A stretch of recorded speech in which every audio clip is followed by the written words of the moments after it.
Prime Minister Netanyahu says the ICC is an enemy of humanity. Got to agree. It's connected to the UN and all these things. They're all enemies of humanity.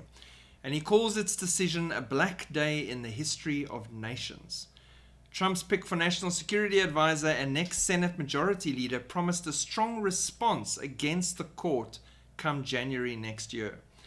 No outrageous anti-Israel decision will stop me from continuing to defend our country in every way. We will not succumb to pressure, Netanyahu promised in a video statement. This is an anti-Semitic decision that has one goal: to deter me, to deter us from exercising our natural right of self-defense against the enemies who rose up to destroy us. Countering the accusations leveled against him and the state, Netanyahu said, "We issue millions of text messages, phone calls, leaflets to the citizens of Gaza to get them out of harm's way, while the Hamas terrorists do everything in their power to keep them in harm's way, including shooting them and using them as human shields. But yet the world would stand with Hamas and against Israel." The court in The Hague accuses us of deliberate policy of starvation. This, when we have supplied Gaza with 700,000 tons of food to feed the people. That's 3,200 calories per day for every man, woman, and child in Gaza. Yet just in the last few weeks, Israel facilitated the vaccination of 97% of the people of Gaza against polio.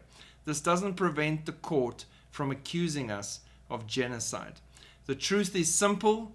No war is more just than the war that Israel has been waging in Gaza, and Hamas attacked us unprovoked, launching the worst massacre against the Jewish people since the Holocaust.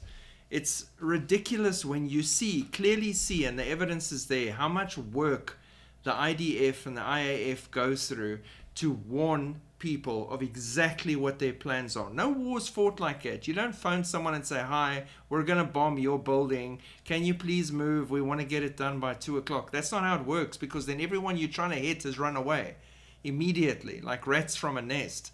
But Israel does this to try and avoid the civilian casualties. Hamas tries to force the civilians to stay, to the point of shooting them and threatening their families and their existence. But still, Israel is the one that's in the wrong the whole time. And then Israel facilitates the food going in. Hamas steals the food and then sells it back at exorbitant prices to the people who need it, who should be getting it for free. No one's crying about that. No, they'll blame Israel of trying to starve the people of Gaza, which is not the case. So you know what? With everyone just being happy to believe the lies and the deception coming out of the mouths of snakes all the time, and to ignore Israel and the relative proof that they've given on the ground for us to see what's actually going on, then everybody who is not an Israeli, not currently resident in Israel, not currently listening to rocket sirens and running for shelter and worrying about their families' lives, if that does not describe you, keep quiet. Keep your opinions to yourself and sit back, because they need to make their decisions and they need to be responsible for them on all sides. Everybody else having an opinion in this generation we're living in causes chaos on this situation. And they don't want the truth, because the truth is not convenient to push their lie and their agenda, and that being the destruction and eradication of Israel and as a people completely. The enemy needs that. The enemy needs Christians wiped out, Jews wiped out, the name of Israel removed and blotted from the landscape. That is what the enemy is striving for. But God.